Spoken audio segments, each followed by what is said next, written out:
त्यामुळे या शहरामध्ये जेव्हा केव्हा येतो तेव्हा आपण महाराष्ट्रामध्ये सर्व महाराष्ट्र फिरल्यासारखा आपल्याला अनुभव येतो. खरं तर आदरणीय पवार साहेब असतील, अजितदादा असतील, यांचं या शहरावर अतिशय मनापासूनचं प्रेम. या भागाबद्दल आपण बोलायला गेलो तर आदरणीय पवार साहेबांच्या मार्गदर्शनाखाली इथं जी IT कंपनी आहे, त्या IT कंपनीमध्ये नाहीतर त्या ITच्या MIDC मध्ये 500 पेक्षा जास्त कंपन्या, 5 लाख लोक तिथं काम करतात. इथं असणाऱ्या ज्या MIDC आहेत त्या MIDC मध्ये 12,000 कंपन्या आहेत, छोट्या आणि मोठ्या. याच्यामध्ये तुमच्या आणि आपल्यासारखे जे सामान्य परिवारातले लोक आहेत असे 20 लाख पेक्षा जास्त लोक इथं काम करतात. ऑटोमोबाईल हब आहे, Bajaj, force motor, GM, Mercedes, Tata, Volkswagen अशा मोठ्या कंपन्या आहेत. आणि या कंपन्यामध्ये काम करण्यासाठी नाही तर या मोठ्या कंपन्या इथं असल्यामुळे इथं असणारी बाजारपेठ मोठी झाली. आणि या बाजारपेठमध्ये आल्यानंतर आपला परिवार मोठा झाला पाहिजे, आपल्याला हाताला काम मिळालं पाहिजे, या हेतूतून अनेक लोक इथं राहायला आलेली आहेत. MIDC आली, IT कंपन्या आल्या, लोक मोठ्या प्रमाणात इथं राहायला आली. त्यामुळे हे जे छोटी मोठी दुकानं आपल्या सर्वांना बघायला मिळतात, सर्व समाजाची लोक इथं काम करतात. त्या छोट्या मोठ्या दुकानांना तिथं फायदा झाला. आणि या सगळ्या गोष्टींकडे बघत असताना आदरणीय पवार साहेबांनी सुद्धा जेव्हा ते केंद्रामध्ये मंत्री होते, मोठ्या प्रमाणात निधी पवार साहेबांनी या शहरासाठी केंद्रातून पाठवला. निधी पाठवला साहेबांनी, पण योग्य पद्धतीने निधीचा वापर कसा करायचा तर त्याचं नियोजन जर कुणी केलं असेल तर आदरणीय अजितदादांनी ते नियोजन त्या काळामध्ये तिथं केलं. त्यामुळे इथं असणारे जे मोठे रस्ते आपण सर्वजण बघतो, सरळ फ्लायओव्हर जे बघतो ते अजितदादांच्या स्वभावासारखे आहेत. एकदम सरळ स्वभाव. त्यांचं भाषण तुम्ही आता ऐकलं, एकदम मनात जे ते ओठात आणि तिथं बोलून दाखवायचं. खरं तर जेव्हा 2017 मध्ये या शहरातली सत्ता आपली गेली तेव्हा दादांना खूप मनापासून वाईट वाटलं. कारण या भागामध्ये मोठ्या प्रमाणात दादांनी लक्ष देऊन खूप मोठा विकास त्या ठिकाणी केला होता. पण झालं असं की 2017च्या नंतर इथं जे कोणी स्थानिक नेते राहिले त्यांनी मोठ्या प्रमाणात भ्रष्टाचार या महानगरपालिकेमध्ये तिथे केला. अहो, मी तुम्हाला साधा प्रश्न करतो. तुम्ही म्हणाल या इलेक्शन आमचं काय घेणं देणं, आम्ही आमचं पोट भरतो, हाताचं काम कुठं मिळेल तिथं करतो, नाही तर आमचा छोटा मोठा व्यवसाय तिथं करतो. अहो, पण ज्या कंपन्या आपल्या या पिंपरी चिंचवड मध्ये MIDC मध्ये ज्या IT कंपनी आपल्या या शहरामध्ये आल्या होत्या त्यातल्या बहुतांश कंपन्या आपल्या या भागाला सोडून दुसऱ्या राज्यामध्ये जात आहेत, याचा अभ्यास आपण केलाय. 2017 पासून आतापर्यंत एक सुद्धा नवीन कंपनी आपल्या MIDC मध्ये आलेली नाही. IT कंपन्या ज्या आल्या त्या बंद करून कुणी कर्नाटकात गेलंय, कुणी तिथे हैदराबादला केलेलं आहे. साधा प्रश्न मी तुम्हा सर्वांना करतो. राजकारणी येतील आणि जातील, पण शेवटी आपल्याला आपलं घर चालवायचंय. जर नवीन कंपन्या येणार नसतील आणि जुन्या कंपन्या इथून जाणार असतील तर ज्यांच्या नोकऱ्या त्यांनी करायचं काय. आणि कष्टातून तुम्ही तुमचं घर मोठं केलं, तुम्ही कमी शिकला असला, एखाद्या इंजिनिअरिंग कंपनीमध्ये तुम्ही फोरमन म्हणून काम केलं असेल, तिथं तुम्ही त्या ऑइल मध्ये माखला गेला असेल, पण पोराला तुम्ही IT इंजिनियर केलं, मुलीला IT इंजिनियर केलं. आता त्यांच्या नोकरीची वेळ आली आणि ती वेळ आल्यानंतर आता आपण जेव्हा बघायला जातो नोकरी मिळते का नाही, तेव्हा दुर्दैवाने या परिसरामध्ये नोकऱ्या मिळत नाहीत. त्याच्याबरोबर हे जे महानगरपालिका आहे, या महानगरपालिकेमध्ये जे छोटे मोठे कॉन्ट्रॅक्ट दिले जातात, आमचं म्हणणं आहे तुमच्या मुलांना ते कॉन्ट्रॅक्ट मिळाले पाहिजे, आमचं म्हणणं आहे छोट्या मोठ्या कॉन्ट्रॅक्टरला ते कॉन्ट्रॅक्ट मिळाले पाहिजे. पण या महानगरपालिकेमध्ये जे कुठले कॉन्ट्रॅक्ट दिले जातात ते फक्त या परिसरामध्ये दोन मोठे नेते, एक भोसरी आणि दुसरा या भागाचा, त्यांच्याच कार्यकर्त्यांना कॉन्ट्रॅक्ट दिले जातात। मग आपल्या मुलांनी, आपल्या मुलींनी आपण काय चुकीचं केलं याच्याबद्दलचा विचार आपण कधी करणार आहोत का? आपल्या मुलांना का कॉन्ट्रॅक्ट मिळू शकत नाही? अहो, इथं जर आपण बघितलं तर साधं डांबर टाकायचं असेल तरी आमदाराच्या जवळच्या व्यक्तीकडनं डांबर घ्यायचं। जर कुठेतरी रस्त्यावर पाणी मारायचं असेल, फार धुराळ उडतोय, तरी आमदाराच्याच कार्यकर्त्याकडे ते काम गेलं पाहिजे। जर इथं मोठा कॉन्ट्रॅक्ट घ्यायचा असेल, नाही तर 50 लाखाचा कॉन्ट्रॅक्ट घ्यायचा असेल, तरी तिथं रिंग केली जाती आणि रिंग केल्यानंतर त्यांच्याच कार्यकर्त्याला त्या ठिकाणी कॉन्ट्रॅक्ट मिळतात। अहो, हा प्रश्न आपण केला पाहिजे। आपल्याला कधी कॉन्ट्रॅक्ट मिळणार? पारदर्शक पद्धतीने जर इथं कामं दिली गेली, जर केली गेली, तरच आपल्या सर्वांना त्या ठिकाणी संधी मिळणार आहे। पण दुर्दैवाने या भागामध्ये तसं होताना दिसत नाही। आणि जर कुणी तक्रार केली, काही दिवसांपूर्वी आम्ही एक पेपरमध्ये बातमी बघितली, टीव्हीवर सुद्धा बघितली, काही सोसायटीच्या लोकांनी तक्रार केली की इथं असणारे काही गुंड लोक आम्हाला त्रास देत आहेत। पोलीस स्टेशन मधून घरी गेल्यानंतर, सोसायटीमध्ये आल्यानंतर गुंड त्या सोसायटीमध्ये गेले आणि तिथं असणाऱ्या त्या तक्रारदाराची हाणामारी केली। कुठे हो आपला आवाज? का आपण हे बोलू शकत नाही? या सगळ्या गोष्टींचा विचार या इलेक्शन मध्ये त्या ठिकाणी आपण सर्वांनी केला पाहिजे। टँकर मधून पाणी दिलं जातं, अरे पण टँकर मधून पाणी दिल्यानंतर त्या टँकरच्या पाण्याला अतिरिक्त पैसे कोणाकडनं घेतले जातात? ते तुमच्याकडनं घेतले जातात। याचा विचार आपण सर्वजण कधी करणार? एका टँकर मागे एवढे पैसे, तेवढे पैसे, आणि तो टँकर कोणाचा असतो? तर या नेत्याच्या, कार्यकर्त्याचा तो टँकर त्या ठिकाणी असतो। अहो, ही महानगरपालिका एशियातली सगळ्यात मोठी आणि श्रीमंत महानगरपालिका होती।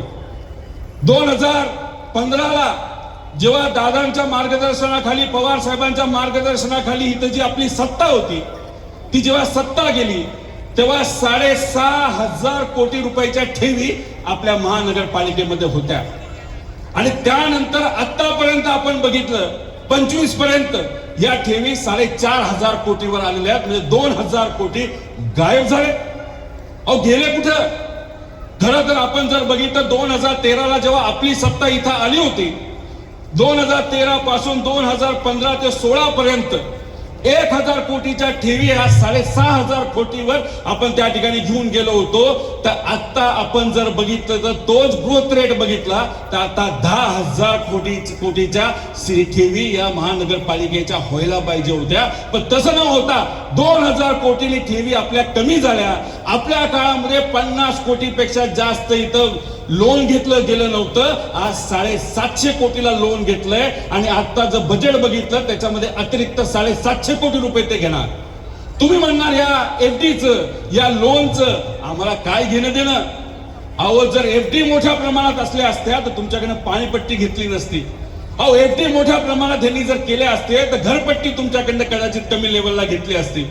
कुठल्याही प्रकारचा खर्च हा तुम्हाला सर्वांना लागला नसता।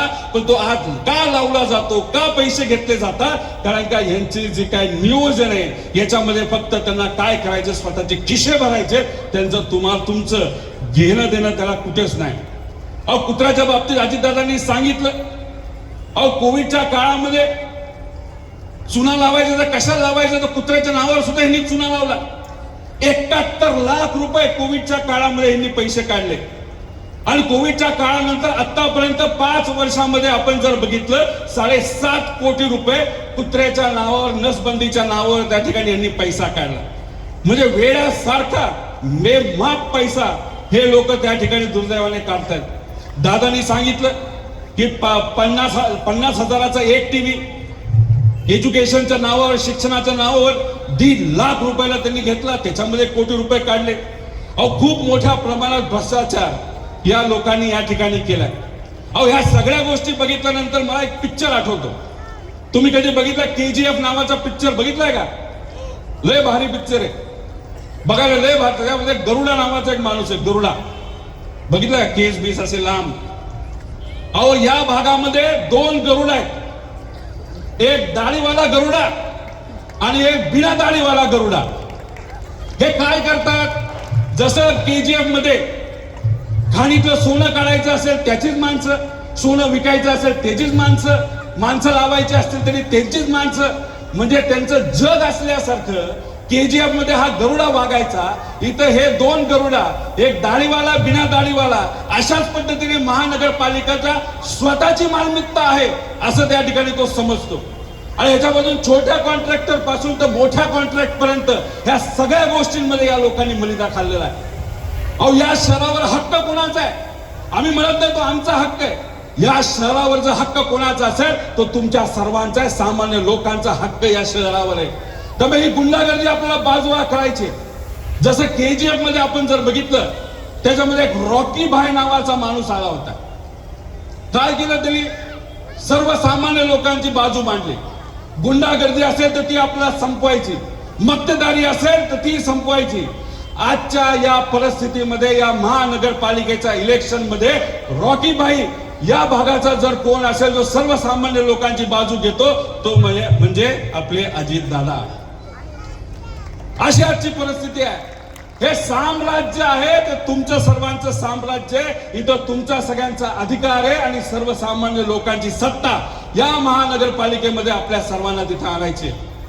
अहो, तुम्ही या सर्व नगरसेवक जे उमेदवार आपले त्यांना विचारा, उमेदवारी पाहिजे असेल तर अजितदादांना भेटायचं, अडचण आली तरी अजितदादांना भेटायचं, लगेच काम करून टाकायचं.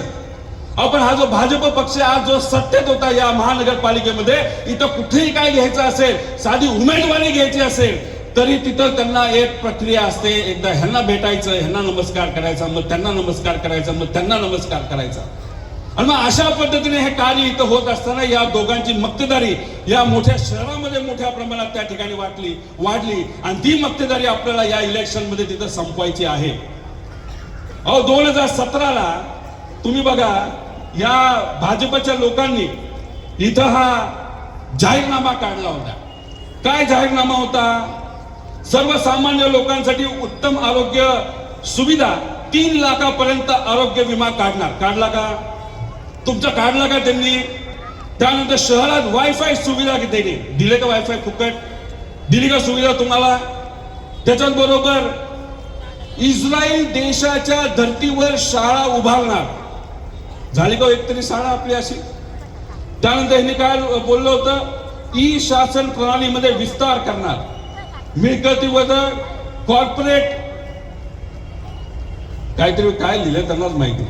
सुसज्ज भाजी मंडई बांधणार, पाण्याचा प्रश्न आम्ही सोडणार, कचऱ्याचा प्रश्न आम्ही सोडवणार, त्यानंतर आम्ही कशाचा त्या ट्रॅफिकचा प्रश्न त्या ठिकाणी सोडवणार. असे 22 मुद्दे घेतले होते. मी इथं असताना नगरसेवकांना, उमेदवारांना बोललो, नेत्यांशी बोललो, ह्यातले किती झाले? ते म्हणले 22 पैकी 1 सुद्धा झालं नाही. म्हणजे यांनी काय गृहीत धरलं? तुम्हाला गृहीत धरलं. 2017ला हे जाहीरनामा त्यांनी काढला, तुम्हाला सांगितलं आम्ही हे करणार, आम्ही ते करणार.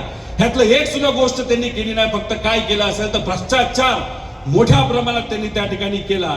आणि हीच गोष्ट मुळापासून आपल्याला जर काढायची असेल तर महानगरपालिकेमध्ये, पिंपरी चिंचवडमध्ये सत्ता ही आपल्या विचाराचीच कशी येईल यासाठी त्या ठिकाणी आपल्या सर्वांना प्रयत्न खऱ्या अर्थाने तिथं करायला लागतील. आता मगाशी आदिराज अतिशय धार्मिक, चांगल्या पद्धतीने, धार्मिक पद्धतीने त्यांनी धार्मिक काही गोष्टी म्हणून दाखवल्या. मला आदिराजला सांगायचंय, अरे भाजपचं जे हिंदुत्व नाहीतर हिंदूवरचं जे प्रेम आहे अतिशय भेगड आहे. आपण त्याचं राजकारण करत नाही. आम्ही सर्व मंदिरात जातो, नतमस्तक होतो, दर्शन घेतो.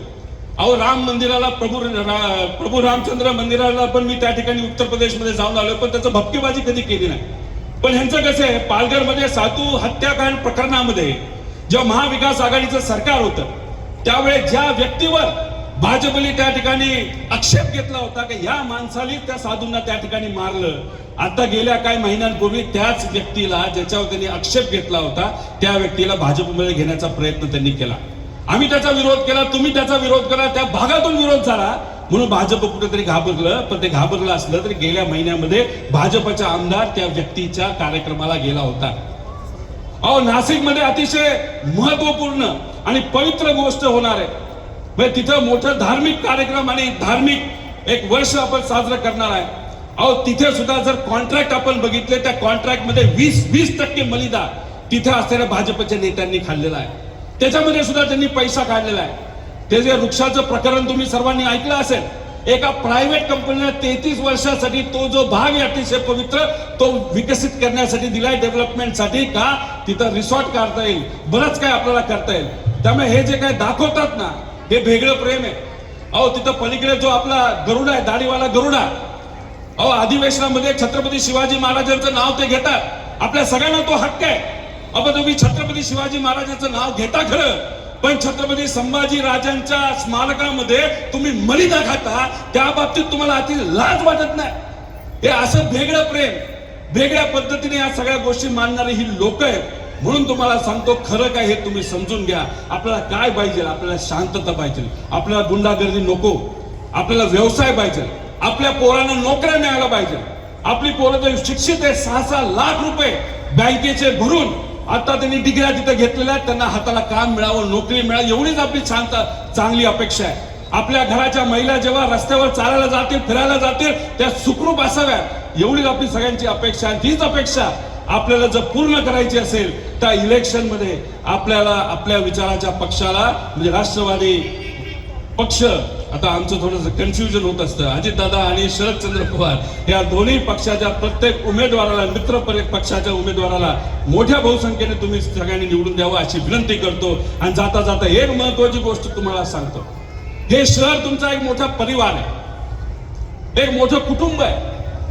इथल्या स्थानिक लोकांनी बाहेरच्या लोकांना स्वीकारलं, बाहेरचे लोक इथं आल्यानंतर गुण्यागोविंदाने इथं राहायला लागले, ते कुटुंब अजून मोठं झालं.